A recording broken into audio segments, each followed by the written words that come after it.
بھی مہم چلائیں گے. اللہ کرے میرا یہ بیان انڈیا میں بھی چلے, اور جو لوگ جہیز کے خلاف تقریریں کر رہے ہیں نا بہت زیادہ, اللہ کرے وہ یہ میری باتیں سن لیں. میں نے حضرت سے عرض کیا, میں نے کہا ٹھیک ہے جہیز کے خلاف تو میں ویسے بھی بیان کرتا ہوں, آپ بھی کریں, ہم سب مل کے کریں گے, لیکن اصل مسئلہ یہ نہیں ہے.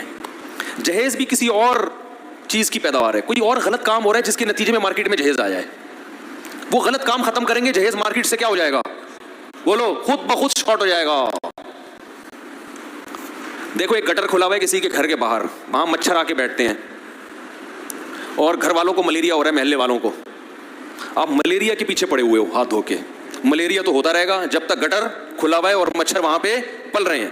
عقل مند آدمی سب سے پہلے گٹر کا ڈھکن لگانے کی کوشش کرے گا, جو کہ کراچی میں نہیں ہے. کراچی میں گٹر میں ڈھکن, کل میں کہیں بیان کر رہا تھا, لونڈے لپاڑے چھڑے چھاٹ گٹروں کے ڈھکنوں پہ بیٹھ کے ٹائم پاس کیا کرتے تھے. اب گورنمنٹ نے وہ سہولت بھی کیا کر دی ہے, ختم. گٹروں سے ڈھکن ہی غائب ہے, بیٹھیں کہاں پہ, ڈائریکٹ گٹر میں گر جاتے ہیں اگر بیٹھیں گے تو. آوارہ لڑکے پھر موبائل اسنیچنگ میں اور ان چیزوں میں لگے ہوئے. پہلے کم از کم ٹک کے کہیں بیٹھ تو جاتے تھے, کرسیاں ڈال کے تھوڑی بیٹھیں گے یہ آوارہ لڑکے. تو گٹروں کے ڈھکن بھی ان کی بہترین جگہ تھی. اب گورنمنٹ نے کراچی میں گٹروں کے ڈھکن بھی کیا کر دیے, ختم.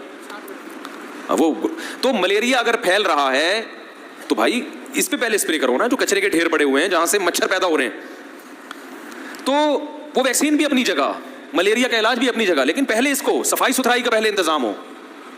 میں نے حضرت سے عرض کیا, آپ بہت بڑے ہیں, میں بہت چھوٹا ہوں, لیکن حضرت کچھ باتیں لاجک کی ہوتی ہیں, وہ کوئی چھوٹا بھی کہے تو وہ دو اور دو چار کی طرح ہوتی ہیں. میں نے کہا مسئلہ یہ ہے کہ یہ جو جہیز ہمارے معاشرے میں آیا ہے یہ ایک نیچر کی بغاوت ہو رہی ہے.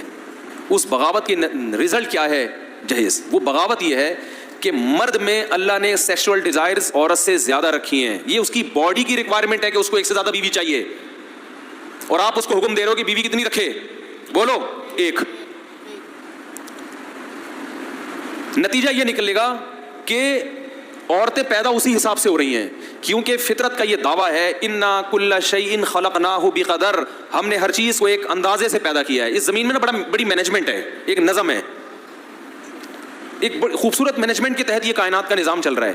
اسی کے تحت گروتھ ریشو بھی ہوتا ہے.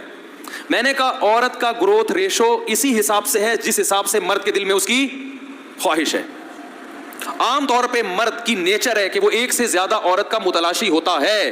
حلال نہیں ہوگا تو طوائف خانوں میں جائے گا, وہ ٹھڑک پوری کرے گا, انٹرنیٹ پر بےہودہ فلمیں دیکھ کے کچھ بھی کر کے کرے گا. وہ میں نہیں کہہ رہا سارے ایسے ہوتے ہیں, لیکن نیچر یہی ہے, یہ میڈیکل سائنس کہتی ہے.